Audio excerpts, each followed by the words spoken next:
Olá, paz do Senhor Jesus. Eu sou o pastor Silas Daniel e este é o seu programa O Cristão e o Mundo, um programa de reflexão sobre os principais acontecimentos do Brasil e do mundo, analisado sempre dentro de uma visão de mundo bíblica, uma visão de mundo cristã. E no programa de hoje nós vamos continuar falando sobre o pleito no Brasil. Mais especificamente, vamos analisar essa onda, esse fenômeno conservador nas eleições de 2018. E vamos também tratar de um assunto internacional, que é o enrijecimento da perseguição aos cristãos na China por parte do governo comunista naquele país.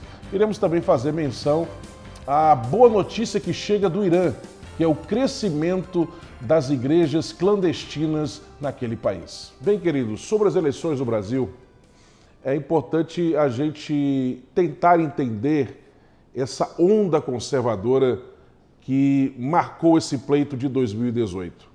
Nós ainda não temos o resultado do segundo turno das eleições brasileiras, mas só pelo que ocorreu no primeiro turno já ficou marcado na história das eleições de 2018 a onda conservadora que está varrendo o Brasil nestes últimos tempos. Nós tivemos no ano de 2014 um parlamento que já foi considerado na época o mais conservador desde a redemocratização, e no pleito de 2018 esse parlamento se tornou ainda mais conservador, com pouco mais da metade do Congresso sendo reformulado com novos nomes. Nós tivemos aí cerca de 50%, 52% da Câmara Federal renovada, e nós tivemos cerca de metade também ali do Senado renovado também. E dentre esses nomes da renovação nós temos um grande número de conservadores e liberais, ou liberais conservadores, como alguns teóricos preferem chamar. Isso se deve a quê? Isso se deve a pelo menos 3 fatores. O primeiro fator é que nos últimos anos tem havido mesmo no Brasil uma ressaca em relação ao socialismo, em relação ao esquerdismo. Nós sabemos que a esquerda ela tem a hegemonia cultural no Brasil. Todos já devem ter ouvido falar que desde os anos 60 a esquerda no Brasil, e não só no Brasil, mas em outros países, acabou aplicando a proposta de Antônio Gramsci, um líder do Partido Comunista Italiano, que morreu há muitos anos atrás e escreveu, antes de morrer, uma proposta de como a esquerda pode tomar o poder sem usar a violência, sem usar as armas. Porque quando o movimento comunista nasceu, a proposta inicial era tomar o poder pela força. Mas como a coisa estava difícil de acontecer em muitos países dessa forma, então, posteriormente, passaram a usar outros métodos. E o método gramscista, o método de Gramsci, acabou prevalecendo. E começou a ser usado no Brasil desde os anos 60, anos 70 adentro, e fez com que o Brasil se tornasse culturalmente de esquerda, hegemonicamente de esquerda na área cultural. Você vê que a maioria esmagadora das redações do Brasil, dos jornalistas do Brasil é de esquerda, a maioria dos professores, a maioria esmagadora dos professores na área de humanas, então, é de esquerda. Artistas, formadores de opinião, enfim. Na política, você vê também no Brasil que até pouco tempo você só tinha partidos de esquerda, você tinha vários tons de vermelho. Por exemplo, aqueles que eram de direita ou mais conservadores do Brasil, até pouco tempo votavam no PSDB, em sua maioria. E o PSDB não é um partido de direita, o PSDB é um partido de esquerda. A direita da esquerda é o que a gente chama de centro-esquerda. Os sociais-democratas são uma esquerda mais light. E como eles eram a única opção que nós tínhamos mais à direita aqui no Brasil, a maioria dos conservadores, a maioria das pessoas de direita ou conservadores do Brasil votava no PSDB. Mas alguém pode dizer, e o PFL, antigo PFL? Infelizmente, o PFL que poderia tomar essa posição, durante essas últimas décadas, ele acabou se descaracterizando, se tornando mais um partido de centro Inclusive, não por acaso, eles mudaram o nome do partido para DEM, uma referência aos democratas, que são a esquerda lá nos Estados Unidos. E, mais recentemente, tentaram mudar o nome do partido de novo. Surgiu uma proposta para mudar o nome do partido para Centro, porque o antigo PFL, hoje DEM, há muito tempo não se identifica mais com a direita. Há muito tempo ele tem se tornado mais um partido de centro e aliado muitas vezes ao pessoal de centro-esquerda. Então você não tinha nenhum partido claramente de direita no Brasil. Pela primeira vez, isso está surgindo através do PSL, através da influência do Jair Bolsonaro. Então a gente está vendo um partido realmente de direita. Isso não significa dizer que você não tinha políticos conservadores, políticos alinhados ideologicamente à direita. Isso você tinha no Brasil. Mesmo dentro do PSDB, por exemplo, só para citar um caso, nós temos um deputado federal pelo PSDB, Paulo Martins, que foi reeleito agora pelo Paraná. Ele é do quadro do PSDB, mas ele não era um social-democrata, ele era uma pessoa conservadora. E você tem outros exemplos também de pessoas em outros partidos que são alinhados à direita, são mais à direita, são conservadores, ou liberais conservadores, mas que se encontravam em partidos que não tinham essa linha ideológica, porque, repito, aqui no Brasil o que nós temos são vários tons de vermelho, Mas a partir de agora parece que a coisa vai mudar. Então nós tivemos, em primeiro lugar, uma ressaca com o socialismo, com o discurso esquerdista aqui no Brasil. Nós tivemos também, nos últimos anos, uma onda antipetista que vinha também dessa desilusão com o PT depois que foram revelados os escândalos do Mensalão, do Petrolão, e aí a Lava Jato tem também um papel muito importante no resultado dessas eleições, ou seja, você tem também um fenômeno antipetista que tem muito a ver com essa desilusão com a esquerda por causa da roubalheira. Alguns, eles se tornaram anti-esquerda por questões de estudo, de conhecimento, entrar em contato com o conteúdo liberal conservador e acabaram se tornando pessoas mais alinhadas à direita, mais conservadores.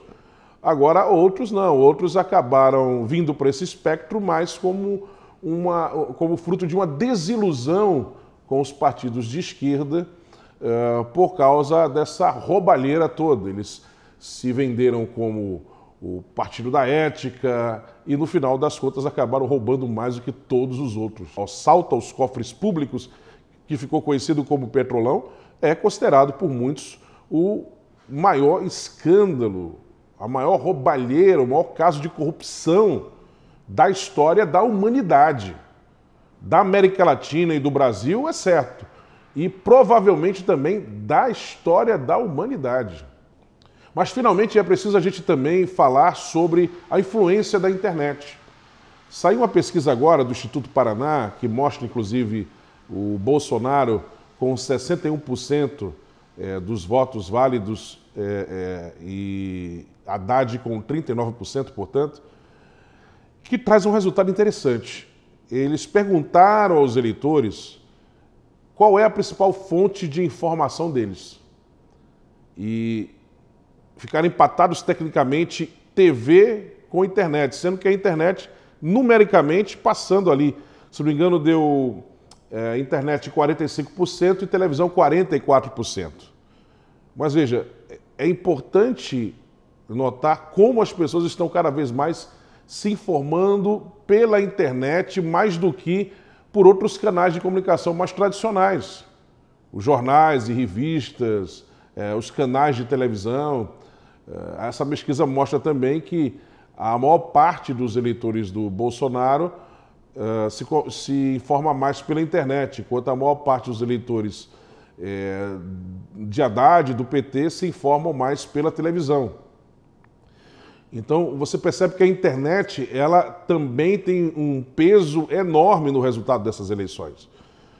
Só para citar um exemplo, o candidato que está à frente das pesquisas e provavelmente deve ganhar as eleições, se não ocorrer nenhum sobressalto até lá, ele não tinha tempo de TV, ele tinha 8 segundos de TV. Ele não tinha um partido forte. O PSL, o que era o PSL? Não era nada. O Bolsonaro que fez o PSL agora nessas eleições. Mas ele tinha o quê? Um poder de comunicação pela internet enorme. Dos candidatos do Brasil, não só dos candidatos, dos políticos todos do Brasil, ele é o que tem mais seguidores nas redes sociais. Então, o fenômeno da internet, bem aproveitado por alguns políticos nesses últimos anos em várias partes do mundo, tem fortalecido aqueles que fazem o discurso destoante da maioria. Veja o caso do próprio Donald Trump. É verdade que o Donald Trump era um homem rico, que financiou a própria campanha e podendo financiar a campanha com os bilhões que ele tinha, ele gastou milhões com propagandas de TV também, mas ele foi um fenômeno principalmente na internet nos Estados Unidos. Na internet. Até mesmo o Obama, na sua eleição e reeleição, ele já usou bastante da internet. E o Trump elevou isso ainda ao máximo. Ele tem como principal fonte de comunicação com o público o Twitter, e o número de seguidores que ele tem no Twitter é absurdo.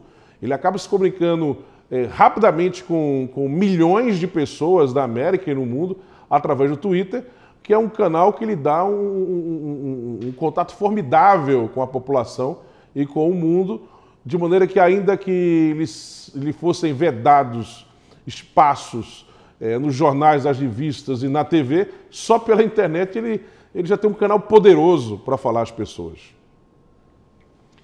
Então nós temos, resumindo aqui, essa ressaca com o socialismo, esse crescimento da onda conservadora e liberal conservadora do Brasil. É só perceber como hoje em dia as editoras acabam publicando mais livros dentro desse espectro, né? Conservador, liberal, conservador, o que até poucos anos atrás era inexistente no mercado editorial brasileiro, né?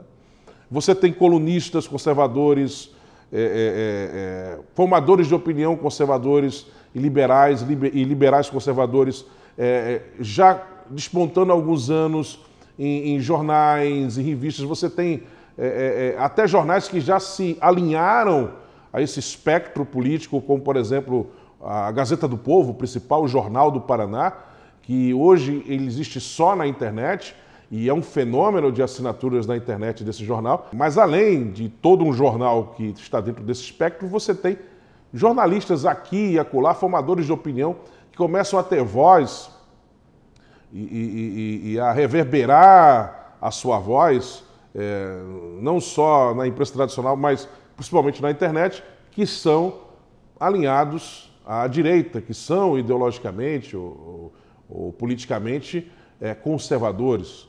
Então você tem esse fenômeno e você tem também a Lava Jato, né, que trouxe essas informações todas, que provocou uma grande desilusão de algumas pessoas que simpatizavam com a esquerda, e finalmente nós temos esse fenômeno da internet. São três coisas que explicam muito do que a gente está vendo hoje no Brasil, essa onda conservadora no Brasil.